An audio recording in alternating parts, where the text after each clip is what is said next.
All right. Hello. Good afternoon, Gorg. I guess it's morning where I am still. It's afternoon where you are. I am Dante King, and I'm the author of Diagnosing Whiteness and Anti-Blackness, White Psychopathology, Collective Psychosis, and Trauma in America. So you can, if you haven't heard me or heard about me or my work, you can go to danteking.com and follow me. I am joined here today by the I almost said the master, and then I thought about Don't say that. hmm, let me not call Pastor Ben Boswell anti-racism practitioner, the master or the master pastor. So hey Ben, it's great to see you. It's so good to be here. It's so good to chat and catch up. I'm the Ben Boswell, pastor in Charlotte and author of Confronting Whiteness. Happy to be here with you, Dante, and it is afternoon here. That is wonderful, my friend. It is great to see you, to be here with you doing this. Pastor Ben Boswell and myself, we met at a conference, a global anti-racism summit that was recently held in South Africa at the beginning of October. And I just have to say, it was one of the most sacred, affirming experiences that I've ever had. It's the best summit or conference I've ever attended in my life. But meeting you, Ben, was just extraordinary, because prior to meeting you, I hadn't met anyone who had really at least uncovered and framed for me the history of Christian supremacy, and how that influenced Anglo supremacy and then white supremacy, and the ties that you made, and just how deep you went. So I am forever grateful for you, Thank you. for the opportunity to meet you. Well, the pleasure was mine, and it probably was at the height of my game because you went first on the day that we presented, and your lecture, your presentation was so strong and so clear. If you've never heard Dante present, you have to find a time to hear Dante present. And it energized me. It was like iron sharpening iron, and gave me a kind of permission to feel like I could be my full self and go all the way there in my presentation. And that's why at the end of the day, folks were like, shaken by your presentation and my presentation on the same day, which I know Edwin did on purpose, diabolical that he is on those things. Yeah. It was amazing to meet you. Thank you, my friend, my brother. So while at the summit, we broke a lot of bread, had some drinks to try to process and also take care of ourselves. And while sitting at one of the tables, we started talking about what it would mean and how it might feel for us to go live together sometimes, because we were both talking about how exhausted really we are, just within our society today. You see the news, you see television shows, you see talk shows, news, and there are all sorts of people being covered who go on these programs and they start talking about how unprecedented this moment is, because everything is either breaking news or it's unprecedented. And we started talking about the ways that word has been corrupted, and it's also being used in a very disingenuous fashion. So did you want to add anything to that? Talk about it? Yeah, I think the more I've thought about that conversation we had, the more I've thought we needed to get on together on live and really unpack the impact that word is having, and what that word, the use of that word, and how it's proliferated in our society now, what that says about who we are and how we got to where we are, and how we talk about what's happening, and how the way that we talk about what's happening is not just rhetoric and words, but in fact, sometimes reinforces the very thing that we are trying to describe. It actually gives it more power when we use this word. The word unprecedented every day on the news, someone says this now. Right now here in Charlotte, we're preparing for the Border Patrol to arrive here, coming from Chicago, and before that in LA. And on the nightly news, just last week, someone said it is unprecedented for the Border Patrol to come to Charlotte, North Carolina. And so this word is being thrown around, and it's actually, the way I think about it, it's a very it's a soft word. I think the people who are using it think they're using it in a way that is dramatic, right? For a dramatic effect, but it's actually kind of soft. It's not very descriptive, and it's often not true. As you said, it's very disingenuous. Right. So we thought that we would come together and really unpack, how this word is being manipulated, how it's being used. So we're going to come and do just maybe 20 to 30, maybe sometimes 40-minute snippets of videos on a live stream to really challenge the overutilization and misuse of that word. And so we'll be taking different or various current events and linking them to history and talking about how none of this is unprecedented. It's actually, we're in what I would frame as more relaxed times compared to the history of this country and all that has happened within it. So we're going to start off. I'm going to start off by sharing a quick video. We're going to start off by sharing a quick video, which is just an example, and it features Bernie Sanders using this word. All right, here we go. Thanks very much for joining me. We are living in a dangerous and unprecedented moment in American history. And I'm getting a lot of calls from people who are not only upset about what's happening, but are wondering how we best go forward. Well, let me tell you, we've got to be smart, we've got to be organized, and we've got to fight back. This is not a time for wallowing in despair and hiding under the covers. The stakes are just too high. So Ben, what do you think Mr. Sanders means by we're living in an unprecedented time? His unprecedented time, his use of it there in that clip.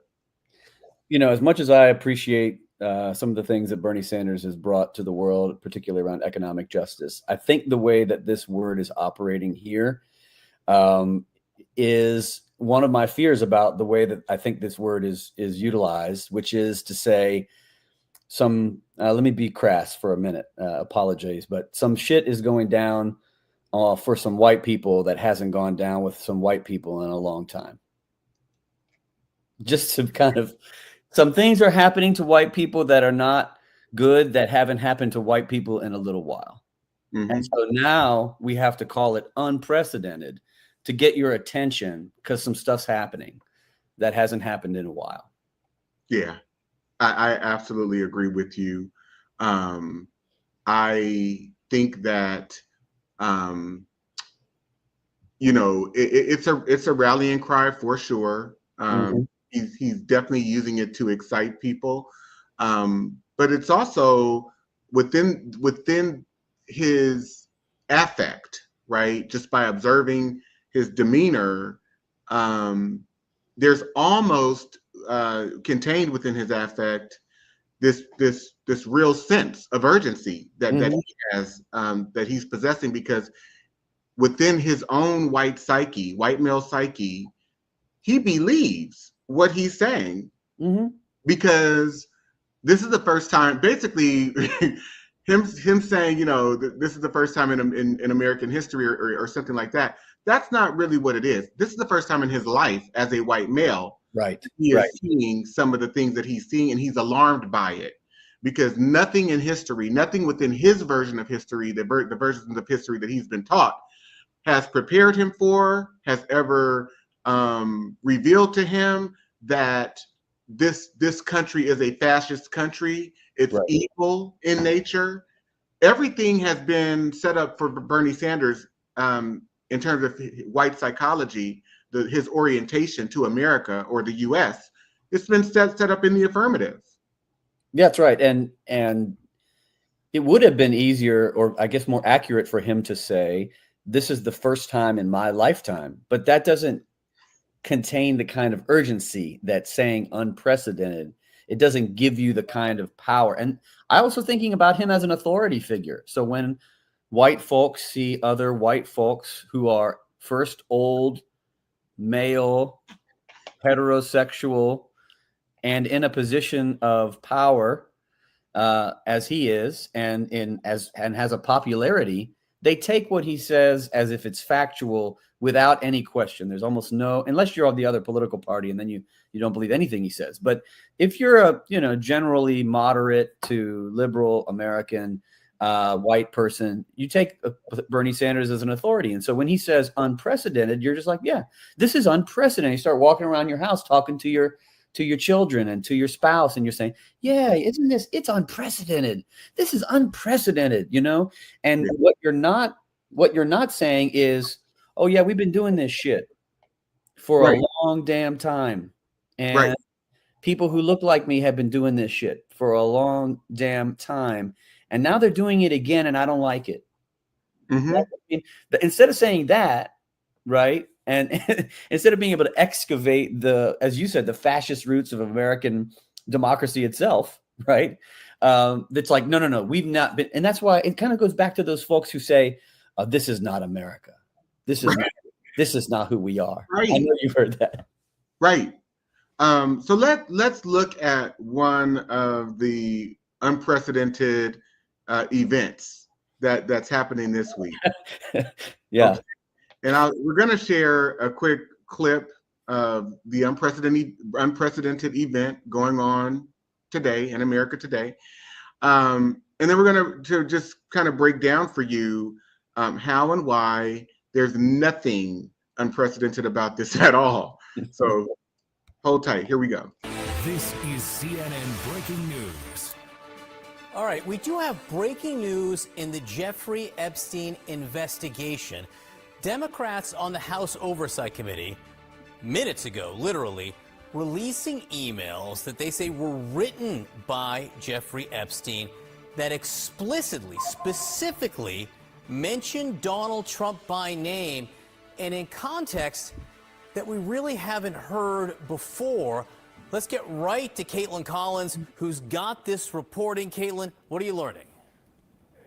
Yeah, John, these are emails that show Jeffrey Epstein mentioning Donald Trump by name multiple times in private correspondence that he had with people, including Ghislaine Maxwell, obviously his longtime associate and accomplice, and also the author Michael Wolff, in a time span of about the last 15 years or so in these emails. Now, these are coming out from the House Oversight Committee. They had issued a bipartisan subpoena to Jeffrey Epstein's estate, John, as you know, earlier this year.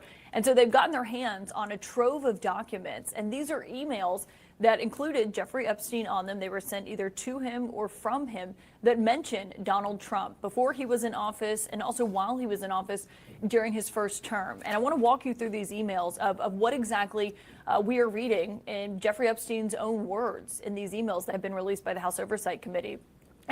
All right. So enough of that. What is unprecedented, or what is breaking news about a white male as a U.S. president engaging in sexual assault or grape? What's breaking news about that? The fact that he has an association with a well-known pedophile who facilitated other, rich, powerful, predominantly white, well-known, billionaires also engaging in acts of sexual violence or pedophilia. What is breaking news about this? What is unprecedented about it? I mean, we knew this was happening. We knew about the friendship with Jeffrey Epstein.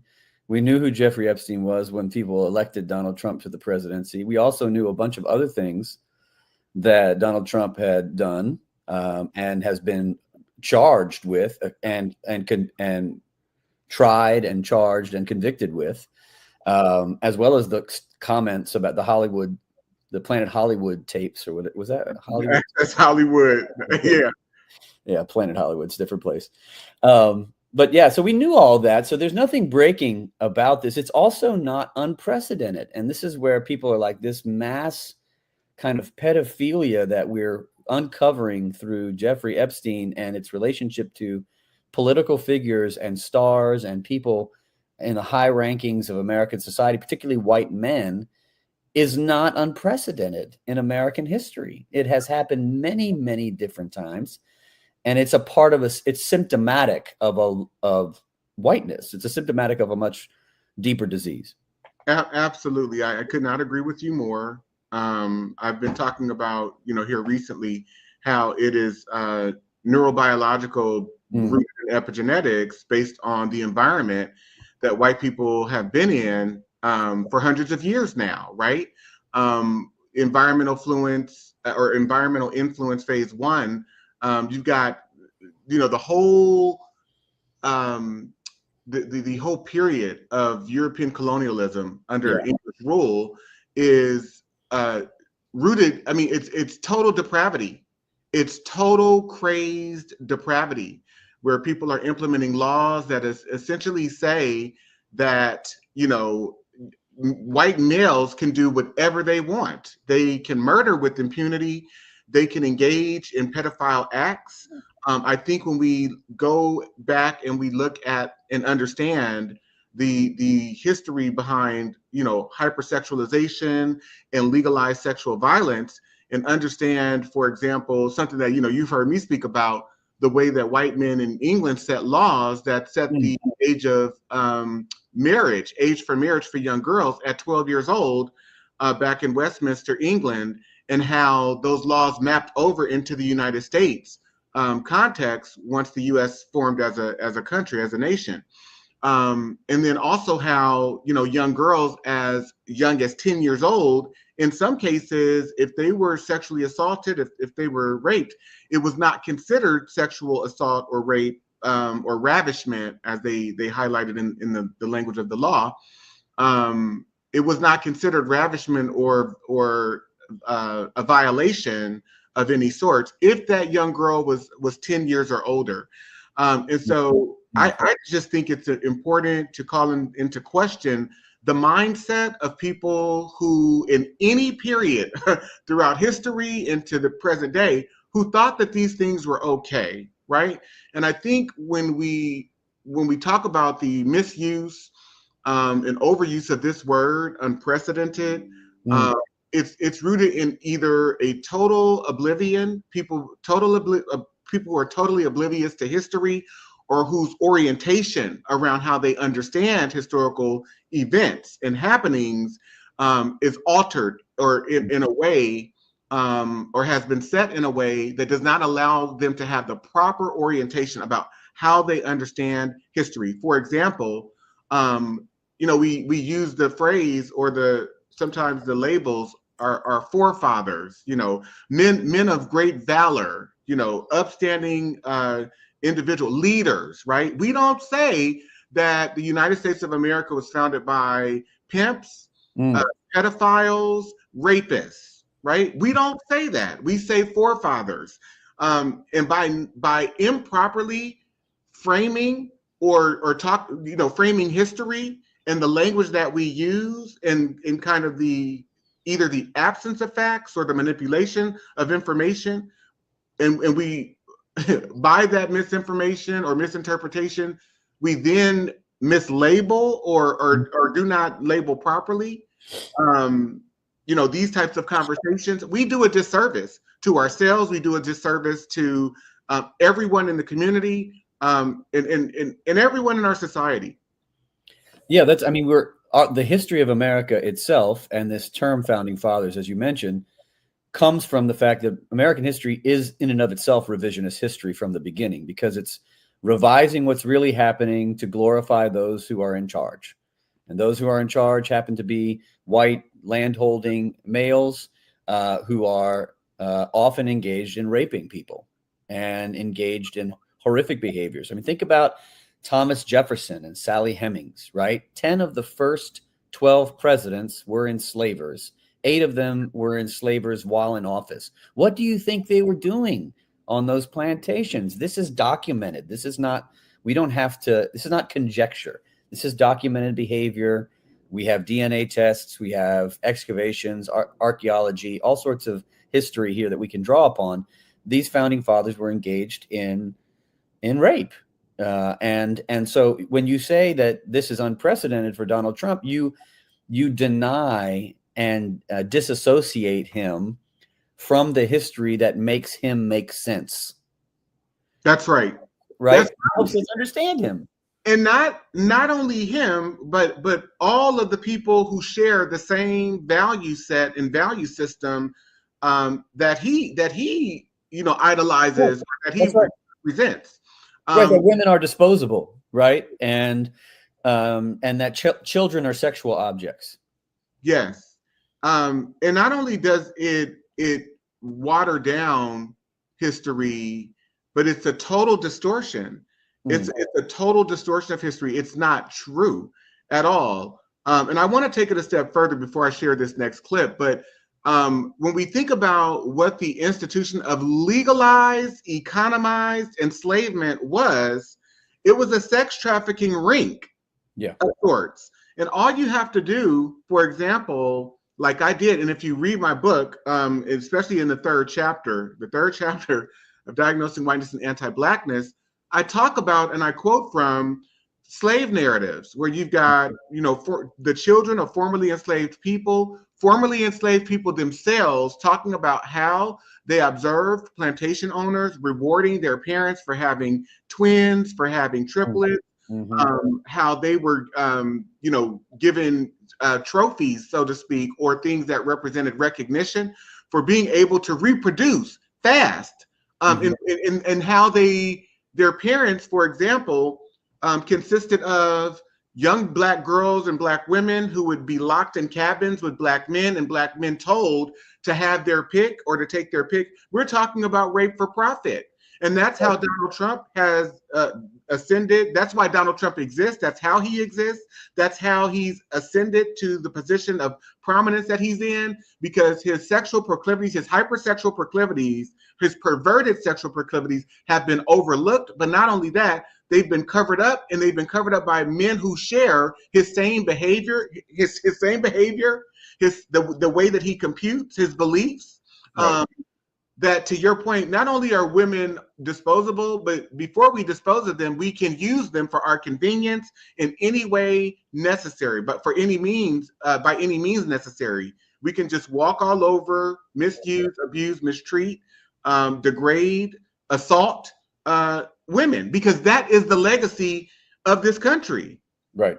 That's right. And it's not that far. It's not like there's a jump from the founding fathers, the founding rapists, to Donald Trump, and there's nothing in between, right? Like it's been happening over and over again. And I just think about Warren Harding, had a mistress who he was 31 years older than, who was a teenager named Nam Britton when he started a relationship with her, started sexually assaulting her, and brought her into the White House. They'd have sex in the closet. It's very well documented. You can go read about it. This is not ancient history here. Not at all. This has been happening. Absolutely. President Warren Harding. And, there are so many others, right? You mentioned Thomas Jefferson and Sally Hemings. But, one of the things that I found was when I started looking at court transcripts and court records, and how there were Black women and Black men who were represented in jury trials throughout the 19th and the 20th centuries, and the courts were in various states essentially ruling that due to a white cognitive distorted mindset that Black people were hypersexualized creatures, that Black women and young girls essentially couldn't be violated. They couldn't be, victims of pedophilia or victims of rape because they were hypersexual, or they are hypersexual creatures and beings. And how that mindset in and of itself is rooted in a cognitive, distorted, and perverted belief system based on, very ill interpretations of people, of other human beings, and how that has remained a part of this society. Essentially, white people deciding who can and can't be raped or assaulted. Right. So it's demonic, diabolical. It absolutely is. And so I'm going to share an additional clip where we hear from Donald Trump himself when he's confronted back in 2022 in the E. Jean Carroll deposition. You say, and again, this has become very famous in this video, I just start kissing them. It's like a magnet, just kiss. I don't even wait. And when you're a star, they let you do it. You can do anything. Grab them by the you can do anything. That's what you said, correct? Well, historically, that's true with stars. It's true with stars that they can grab women by the Well, that's what it's. If you look over the last million years, I guess that's been largely true. Not always, but largely true. Unfortunately or fortunately. And you consider yourself to be a star? I think you can say that, yeah. And so let's unpack. Let's do a little bit of discourse analysis, right? Let's unpack what he's saying and also what he's not saying. I'll give it over to you first. I can't unhear the fortunately or unfortunately line.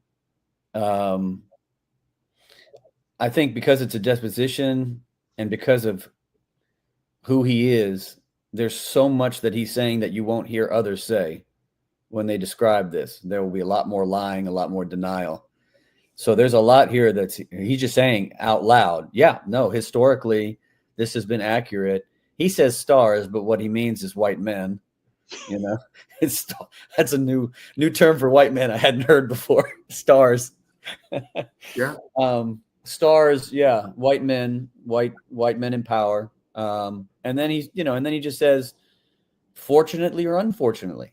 Why wouldn't you just say unfortunately? I mean, it's so revealing.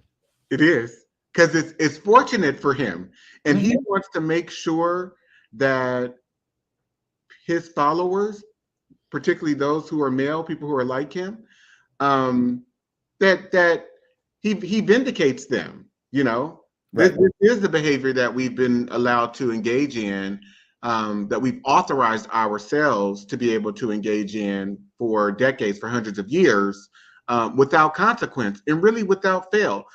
Even when we think about when there are convictions and the length of the sentences that people receive, that offenders receive when they are sentenced for sexual violence or pedophilia, it's not like they get life sentences in most cases, or in many cases.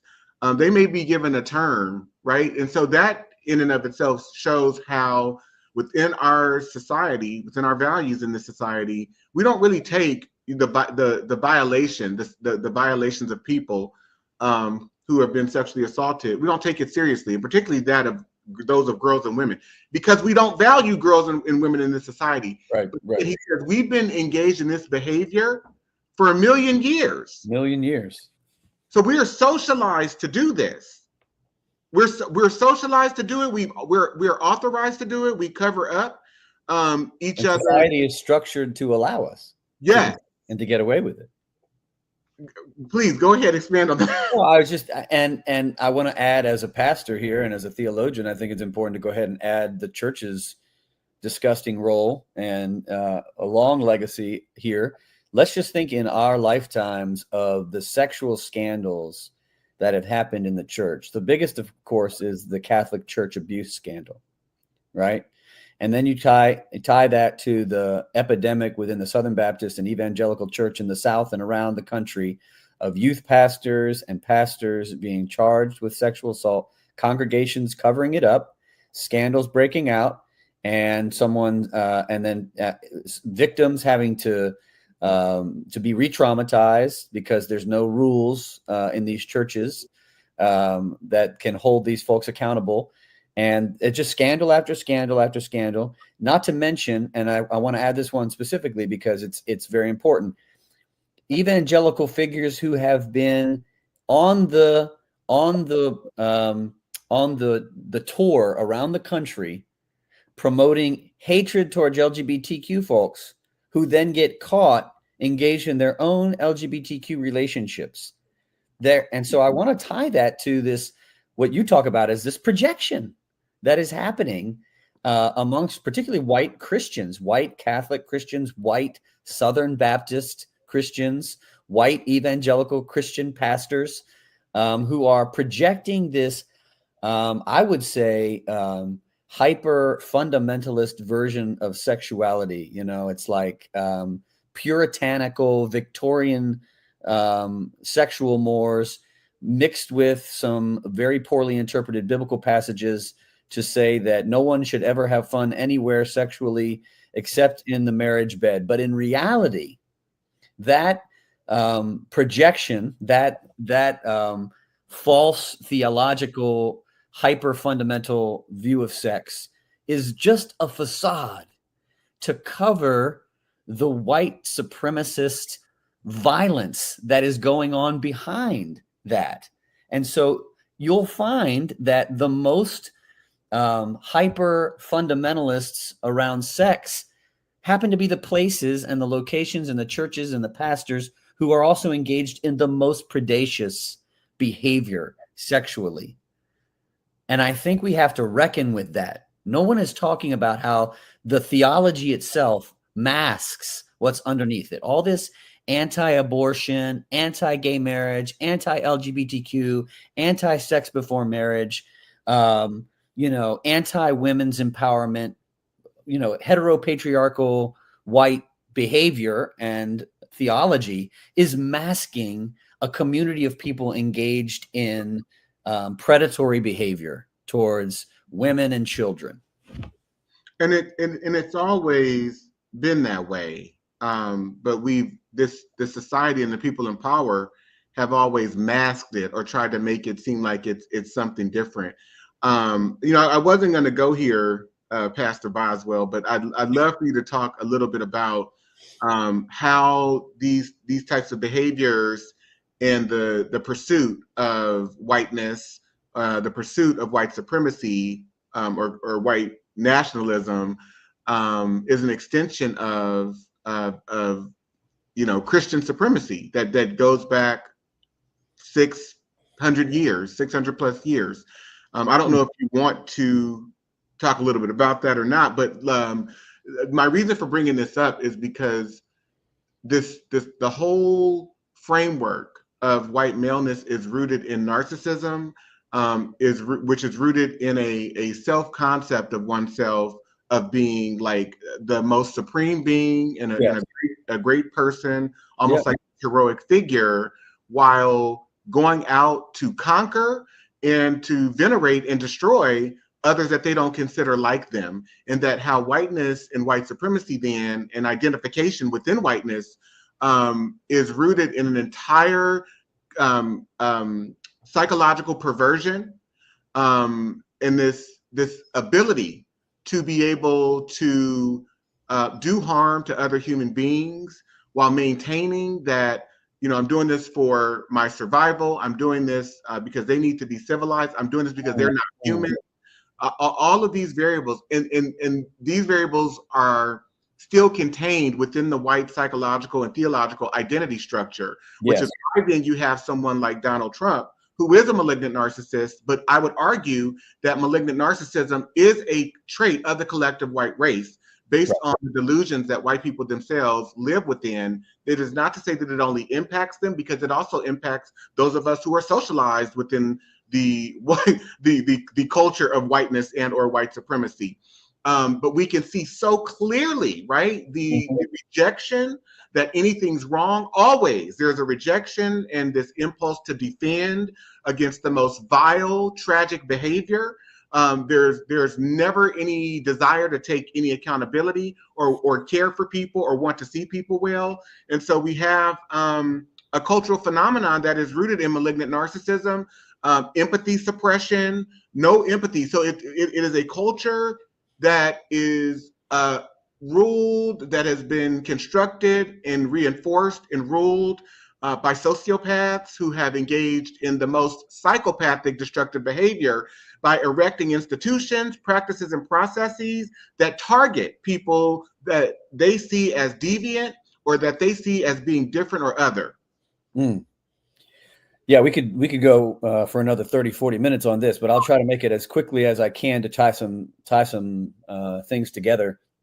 But one of the things that I talk about is that Christian supremacy, and by that I mean the idea that Christians are somehow better, smarter, have the truth, and others don't, is the origin of European supremacy, Anglo-Saxon supremacy, and then later white supremacy. And so one of the things I love about your work, Dante, is that you're not afraid, as a lot of anti-racist scholars and leaders, I think, are often afraid or ignore the theological heart of whiteness, the theological origins of whiteness, the spiritual origins of it.